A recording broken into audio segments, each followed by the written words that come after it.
Thank you, Honorable House Chair. Yesterday, we received the sad news of the passing of one of our finest diplomats and a lawyer, Nicholas Haysom, a patriot who dedicated his life to the birth of a united, non-racial, and a non-sexist South Africa. We mourn him not only as a great patriot, but also as an internationalist who served the cause of peace and justice with distinction across our continent and the world over. I had the distinct honor of working with him in South Sudan. His commitment to democracy and Africa's quest to silence the gun was never in doubt. He leaves an indelible mark on multilateral institutions at a time when they are under unprecedented strain. On behalf of the South African government, I hereby convey a message of condolences to his family and his loved ones. Honorable Smith stood here and accused the GNU, which the DA is part of cherry-picking on human rights. Our answer is simple, Honorable Smith and Honorable Hatting. History offers no record of people being liberated by bombs falling from the sky, by chemical weapons poisoning their environment, or by war destroying their future. Not in Vietnam, not in Afghanistan, not in Iraq, and not in Libya, certainly not in Iran. Our response to the situation in Iran has been consistent. Let me remind you of what government has done, the GNU, which the DA is part of.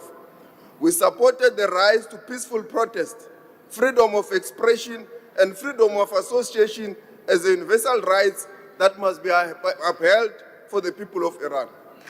We supported calls for an independent inquiry into human rights violations by all sides, not only one side. And we have made it clear that sustainable peace can only come through solutions that center dialogue and respect the agency of the Iranian people. Your straw man management argument, where you denounce this GNU foreign policy as one-eyed and unconstitutional. You have also repeatedly claimed that this foreign policy will alienate South Africa from the democratic world. But you are wrong. Country after country has joined South Africa's case before the International Court of Justice on Israel's violation of the Genocide Convention. The Netherlands and Iceland are among the latest to do so. Your predictions and perhaps even your wishes of isolation have not come to pass. 19 members of the G20 supported our G20 declaration, except the US. And as for this charge of a one-eyed foreign policy, is it not better directed at those who took part in a sponsored trip to Israel in 2025? The DA, the ACDP, and others. And as for this, what did they do? You came back and said you saw no apartheid. After you have seen checkpoints, you have seen segregated roads, you have seen blockages, you saw humiliation of the Palestinian people, you saw their hunger. But you came back to South Africa and said you saw no genocide and you saw nothing. What will have Helen Suzman said about this? You accuse us of this one-eyed policy while your vision is the one that is blinkered. When you refuse to see what was perfectly obvious in front of your eyes. Therefore, who is a hypocrite? Is the hypocrite the one who stands in principle on the side of human rights, on the side of non-alignment, or is the one who have got a one-sided foreign policy? The verdict is clear. The DA is the hypocrite. Standing in this podium, peddling discredited and unproven conspiracies from think tanks in Washington is cheap political point scoring, Honorable Smith. Honorable Mulder, the ANC foreign policy is not anti-America, but it's an anti-imperialist a call to respect the sovereignty of state in line with Article 2 of the United Nations Charter. Geopolitics and geoeconomics have become intertwined, with trade and technology, finance, food security, energy security, and climate policy all being used as instruments of strategic competition. The blockade of the Strait of Hormuz clearly demonstrates this. War is deadly, honorable members. The human and the economic cost of war are exactly why our foreign policy calls for dispute to be settled through peaceful and inclusive dialogue. The principles that guide our approach to conflict have a long history, and Honorable Mahoma Pile has already quoted eloquently the Freedom Charter in this regard. The Freedom Charter, when it was adopted, it was an extraordinary statement by our people who were still shackled under apartheid. And a few weeks earlier, in 1955 in Bandung, Indonesia, the newly independent nations of Asia and Africa came together to affirm the principles of sovereign equality amongst nations, territorial integrity, friendship, and peaceful coexistence. Here, the non-alignment movement was born.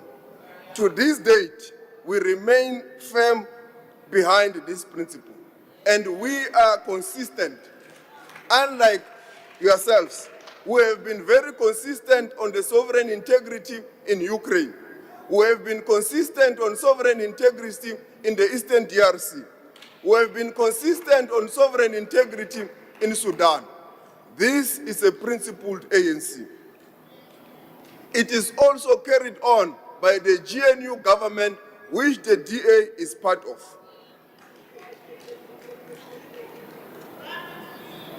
We have continued to say, during this period of a crisis, we called for all parties to cease hostilities and to remain within the bounds of international law.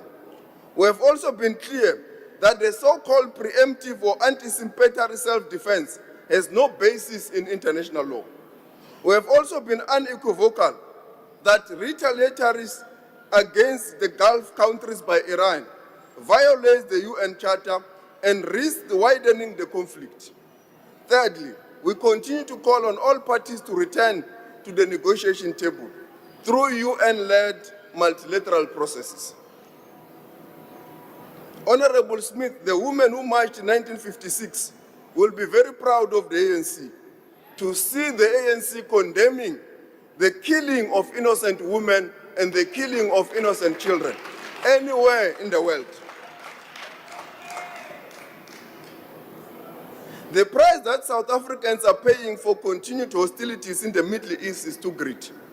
Today is almost certain that South Africans will be paying more for transport fare than they did last month. And soon this will lead to food prices increases and so forth, meaning the cost of living could once more go high. Just a month after the budget speech had indicated positive indicators for our economy, thereby undoing some of the good work to reset our economy. This is the price of war. It is an ordinary people who pay mostly for it. Eastern and Southern Africa depends on the Middle East, particularly the Strait of Hormuz, for 75% of their fuel imports and some of the transportation for foods. The impact of the war is already evident. Higher input costs for farmers, higher food prices, rising inflation and shortages of food and other essentials. We now have a responsibility as the government of national unity, which the DA is part of.